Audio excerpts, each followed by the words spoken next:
संभाग पलामू के साथ ही बिहार के गया और औरंगाबाद में भी 145 मामले दर्ज हैं।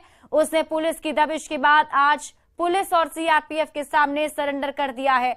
वहीं सरकार की सरेंडर पॉलिसी भी कारगर दिख रही है, जिससे प्रभावित होकर नक्सली मुख्यधारा से जुड़ रहे हैं। नक्सली इंदल गंझू ने पिछले 1 साल से गया और औरंगाबाद को अपना ठिकाना बनाया था और संगठन को मजबूत करने में जुटा हुआ था। इधर 20 साल से माओवादी का सक्रिय सदस्य था और इस मौके पर पुलिस और सीआरपीएफ अधिकारियों ने नक्सलियों के खात्मे का संकल्प दोहराया है। इंदल गंझू जो कि रीजनल कमेटी मेंबर है और जिस पर झारखंड सरकार के द्वारा 15 लाख का इनाम घोषित किया गया था, उसके द्वारा आज झारखंड सरकार की आत्मसमर्पण एवं पुनर्वास नीति के तहत उस नीति से प्रभावित होकर झारखंड पुलिस और सीआरपीएफ के पदाधिकारियों और कर्मियों के समक्ष आत्मसमर्पण किया जा रहा है। झारखंड पुलिस व सीआरपी को सफलता प्राप्त हुई और उसी के प्रभाव में आज की रोज जो है इंदल गंझू जो आरसीएम मेंबर है, 15 लाख का इनामी है और जिसपे जो 20 वर्षों से उस इलाके में सक्रिय था।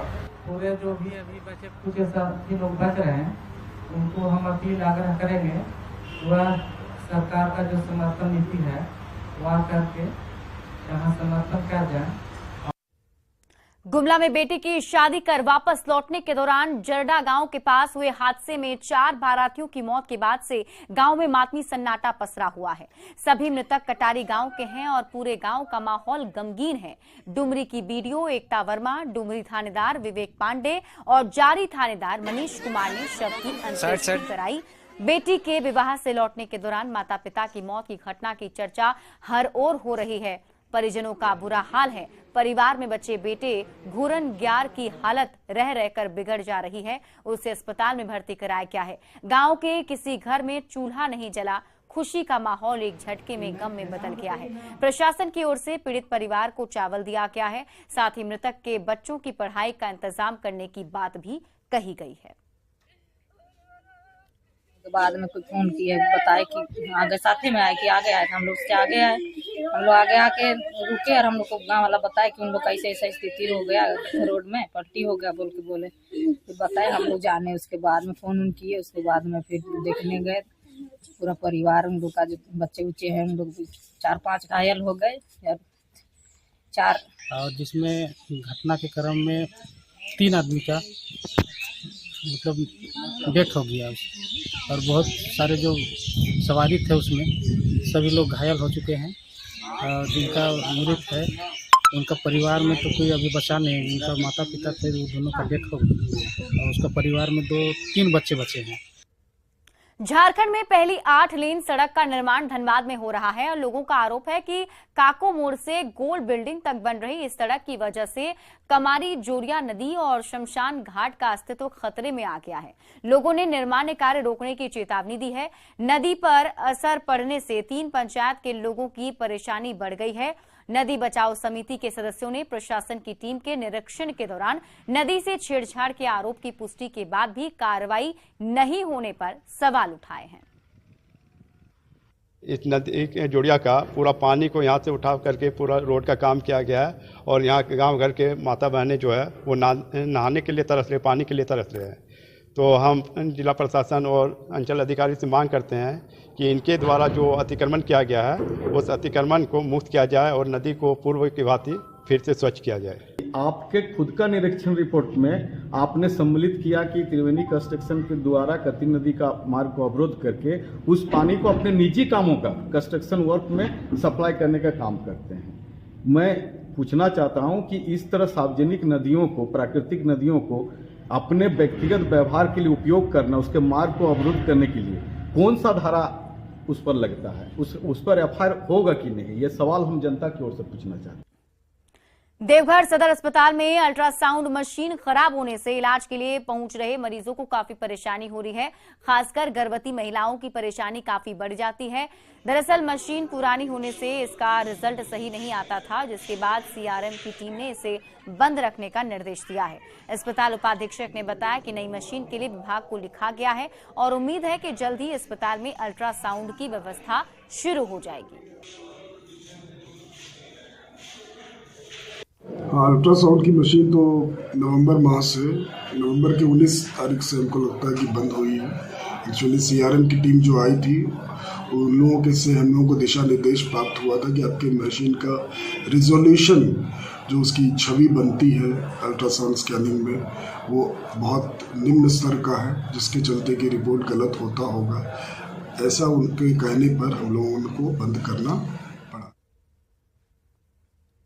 देवघर सदर अस्पताल पूरे संथाल परगना के लिए सबसे बड़ा सदर अस्पताल माना जाता है। इसके साथ साथ सीमावर्ती राज्य बिहार के भी कई जिलों के लिए सबसे बड़ा अस्पताल देवघर सदर अस्पताल ही माना जाता है।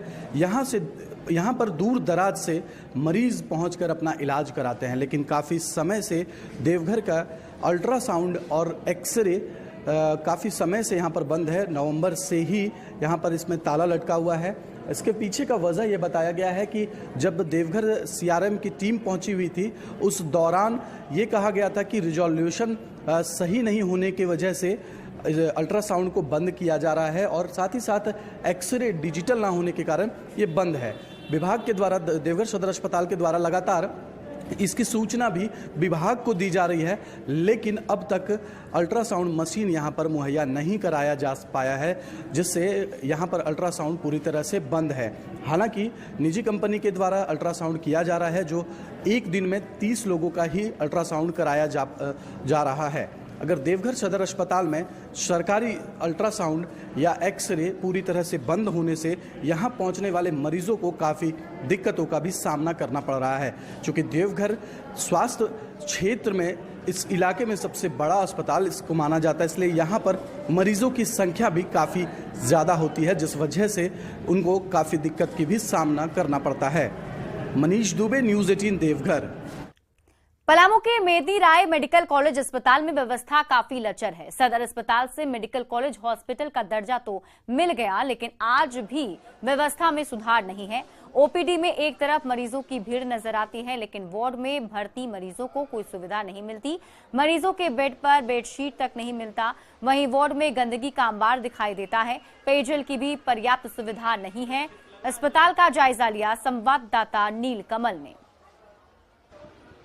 इस वक्त मैं मौजूद हूं मेदिनी नगर एमएमसीएच में, जहां पे मैं वार्ड की हालात क्या है वो दिखाने की मैं कोशिश करूंगा कि वार्ड में क्या है। ये इमरजेंसी वार्ड है, अंदर में वार्ड की तस्वीर मैं दिखाने की कोशिश करूंगा कि वार्ड में क्या फैसिलिटी दी गई है। आप देख सकते हैं कि ये इमरजेंसी वार्ड है, यहाँ पे मरीज भी एडमिट है, लेकिन किसी भी बेड पे आपको चादर नहीं दिखाई देगा, सफाई नहीं दिखाई देगा। आप देख सकते हैं कि गंदगी अभी भी वार्ड में पड़ा हुआ है। दिन के 10:30 बज रहे हैं, लेकिन अभी तक कोई सफाई की व्यवस्था नहीं की गई है।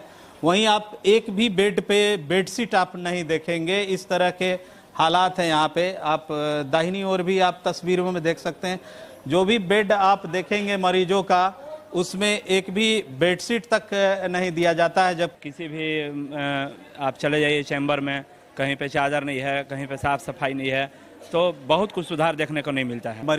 मरीजों ने बताया, उससे आप सहज अंदाजा लगा सकते हैं कि अस्पताल में वार्ड में भर्ती मरीजों को क्या फैसिलिटी मिलती है।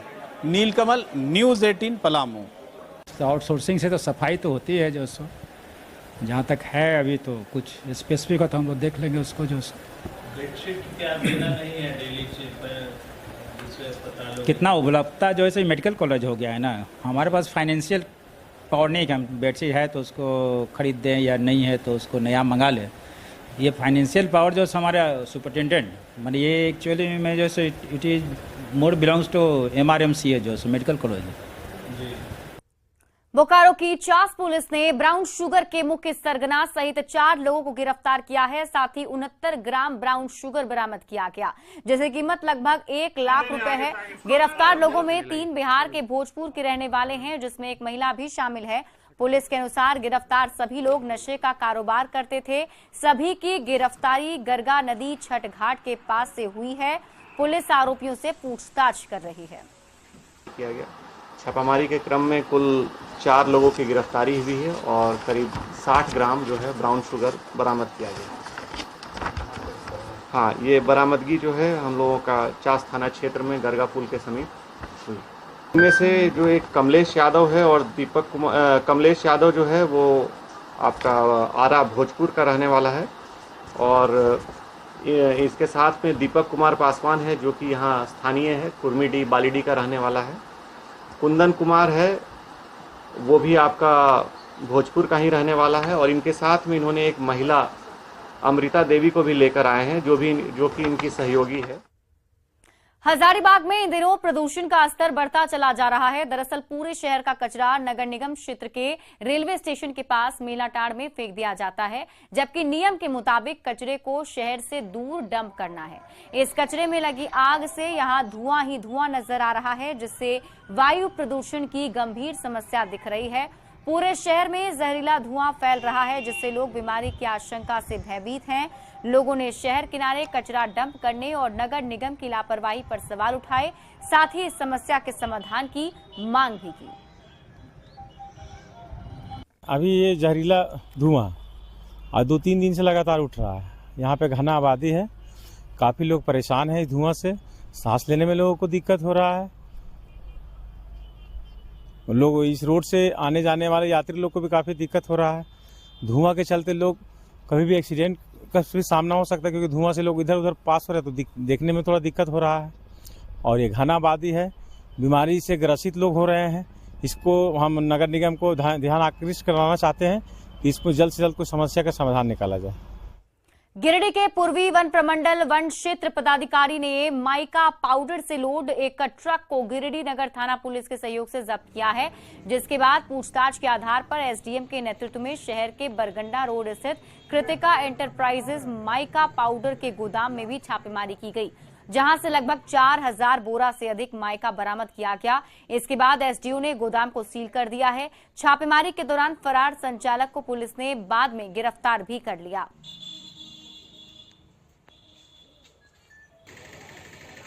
पेट्रोलिंग गाड़ी के द्वारा एक गाड़ी को इंटरसेप्ट किया गया था बरगंडा क्षेत्र में और उस पर जो माइका लोडेड था उसकी जांच की गई और फिर रेंज फॉरेस्ट ऑफिसर के द्वारा भी ये लिखित सूचना मुफस्सिल थाने को दी गई और उसके आलोक में डिस्ट्रिक्ट लेवल टास्क फोर्स के द्वारा आज जो है बरगंडा में कृतिका एंटरप्राइजेस के नाम से यहाँ पर एक संचालन हो रहा है। एक यहाँ पे एजेंसी है और यहाँ पर जो स्टॉक अवेलेबल है वो करीबन 3000 बोरा है। बोकारो स्टील के वाटर सप्लाई विभाग ने सेक्टर 11 में अवैध पानी कनेक्शन को हटा दिया। ग्रामीणों ने इसका विरोध किया है और कनेक्शन हटाने आए लोगों के साथ उलझ गए। ग्रामीणों का कहना था कि पानी का कनेक्शन हटाने से उनके गांव में पेयजल की समस्या उत्पन्न हो जाएगी। इधर वाटर सप्लाई विभाग के अधिकारी ने कहा कि अवैध तरीके से लोग पानी का उपयोग कर रहे थे, जिसकी वजह से सीआईएसएफ आवासों में पानी नहीं मिल पा रहा था। पहले भी कई बार अवैध पानी कनेक्शनों को हटाने का काम किया गया था, लेकिन ग्रामीणों के द्वारा पाइप को तोड़कर पानी ले जाया जा रहा था। इस बार पूरी सख्ती के साथ अवैध कनेक्शन को हटाया गया है।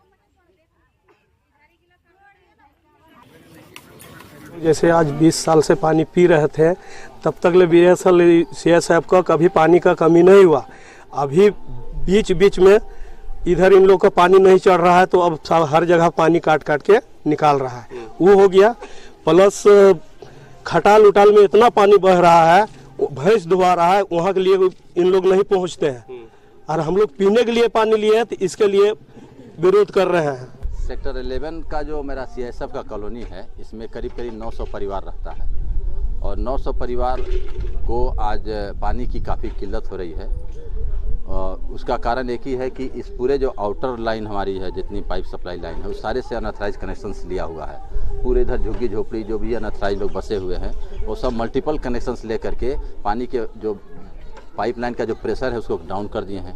उन लोग जीरो लेवल पर पानी लेता है इसलिए उनको पानी मिल जाता है, लेकिन हमारे लोगों को पानी नहीं मिल पा रहा है। उसका नतीजा ये है कि काफ़ी दिनों से हम लोग इस पर एक्शंस लिए हैं, लेकिन वो फिर रिपीट होता था। आज मैसिव ड्राइव लेकर सारे अनऑथराइज्ड कनेक्शन को हम लोग हटा रहे हैं और इंश्योर करेंगे कि पानी हमारे जवानों को मिले। गिरिडीह के डुमरी में वन विभाग ने गुप्त सूचना के आधार पर लकड़ी लदे एक ट्रक को पकड़ा है। बताया जा रहा है कि लकड़ी का अवैध रूप से ट्रांसपोर्टेशन किया जा रहा था। पकड़े जाने के बाद लकड़ी मालिक ने अपनी गलती मानी और जुर्माना राशि जमा किया है, जिसके बाद वन अधिनियम की धारा के तहत मामले का निपटारा किया गया और गाड़ी को छोड़ दिया गया। इस दौरान ट्रक से कुछ सामान गायब करने और 1,60,000 घूस लेने का फॉरेस्टर अमर विश्वकर्मा और सिपाही सिकंदर पासवान पर आरोप भी लगा, लेकिन रेंजर ने इन आरोपों को खारिज कर दिया। क्या मामला था? मामला तो हमसे आने का पहले का मामला ये है, और विशेष उसमें हम आपको बता पाएंगे कैसे क्या मामला था। आज क्या हुआ था? आज तो गाड़ी छूट रही है। गिरिडीह के देवरी प्रखंड के दूध पनिया की आदिवासी महिलाएं जंगलों में जाकर सखुआ के पत्ते तोड़कर पत्तल बनाने का काम कर रही हैं। आदिवासी महिलाएं पत्तल बनाने की इस कारोबार में जुड़ी हुई हैं। हालांकि जब से बाजारों में प्लास्टिक के पत्तल आए हैं, तब से जंगलों के पेड़ों से पत्ते तोड़कर बनाए गए पत्तल की मांग कम हो गई है, जिसका सीधा असर आदिवासियों की इकोनॉमी पर पड़ा है। इस पर और अधिक जानकारी दे रहे हैं संवाददाता एजाज अहमद। सुबह से लेकर शाम तक खून पसीना बहा करके मेहनत करते हैं, जंगलों में खाक छानते हैं और पत्तल चुनने का काम करते हैं। आप तस्वीरों में साफ देख सकते हैं कि इस वक्त हम मौजूद हैं गिरिडीह जिले के अंतर्गत आने वाले देवरी प्रखंड के ये दूधपनिया जगह बताया जा रहा है। बीच जंगल में हम मौजूद हैं और यहाँ पे दर्जनों की संख्या में जो आदिवासी महिलाएं हैं जो अलग अलग जगहों से आई हुई है और इसी तरह रोजाना पत्तलों को ये तोड़ती है और जमा करती है और किसी वाहन के माध्यम से फिर घर ले जाती है और इसी पत्तल को गूंथ करके इसे पत्तल का रूप दिया जाता है। दिल्ली भर से जब से बिया हुआ तब से बना रहा है। अच्छा, तो अभी पत्तल कैसे बिकता है बाजार में, कैसे बेचते हैं? 35, 30, 40 सैकड़ा। अच्छा हाँ। आप लोग कब आते हैं जंगल और कब जाते हैं? हम सुबह 4 बजे भोर में निकलते हैं। अच्छा। और अभी गाड़ी आएगा हम जाएंगे। कि जो ऑर्गेनिक ये जो पत्तल है इसका ये इको फ्रेंडली भी है और कई मायनों से जो एनवायरमेंटल के लिए ये सही है। बनिस्पत जो प्लास्टिक के जो आजकल मार्केट में जो पत्तल बिक रहे हैं उसके कंपैरिजन में ये बहुत ही फायदेमंद है। इसीलिए इन लोगों का कहना है कि सरकार एक वैकल्पिक मार्केट उपलब्ध कराए ताकि इन लोगों का जो कारोबार है ये बूम करे। गिरिडीह से न्यूज़ 18 के लिए मैं एजाज अहमद। गढ़वा के नगर ऊंटारी में चल रहे राजकीय बंशीधर महोत्सव के कल पहले दिन फिल्मी कलाकारों ने दर्शकों का जमकर मनोरंजन किया। इसमें बॉलीवुड गायक विनोद राठौड़ के साथ भोजपुरी कलाकार अरविंद अकेला उर्फ कल्लू के साथ ही हास्य कलाकार सुनील पॉल ने भी लोगों का दिल जीत लिया। इस महोत्सव में शामिल हास्य कलाकार सुनील पॉल ने फिल्मों में बढ़ते गाली गलौज के प्रचलन पर चिंता जताई। वहीं भोजपुरी में बढ़ती फुहड़ता पर नाराजगी जताते हुए भोजपुरी को प्यार की भाषा करार दिया। सॉन्ग चलते हैं, जो भी थोड़े बहुत अगर वल्गर सॉन्ग की बात कर रहे हैं तो वो आएंगे महीना 2 महीने में लोग भूल जाते हैं, लेकिन आज भी श्री भरत शर्मा जी को याद किया जाता है, गोपाल राय जी को, विष्णु ओझा जी को, तो वो अच्छे गीत गाए हैं, तो ही भोजपुरी के धरोहर हैं। और आज हम लोग भी उसी कोशिश में है कि नहीं, हम लोग को भोजपुरी का मान सम्मान बढ़ाना है। चाहे कहीं भी हम किसी भी क्षेत्र में जाएं या कहीं भी जगह जाएं, कोई भी जगह जाएं, तो हम अपने भोजपुरी गानों के माध्यम से वहाँ पे अपना भोजपुरी का मान सम्मान बढ़ाएं। रांची में regional directorate of skill development and entrepreneurship की ओर से कॉन्क्लेव का आयोजन किया गया। रांची IIM में आयोजित इस कार्यक्रम में मुख्य अतिथि के तौर पर राज्यपाल शामिल हुए। उन्होंने कहा कि नरेंद्र मोदी के PM बनने के बाद ही skill development and apprenticeship ministry का गठन किया गया था। इससे लोगों के साथ ही उद्योग जगत को भी समस्या का हल निकल सकेगा।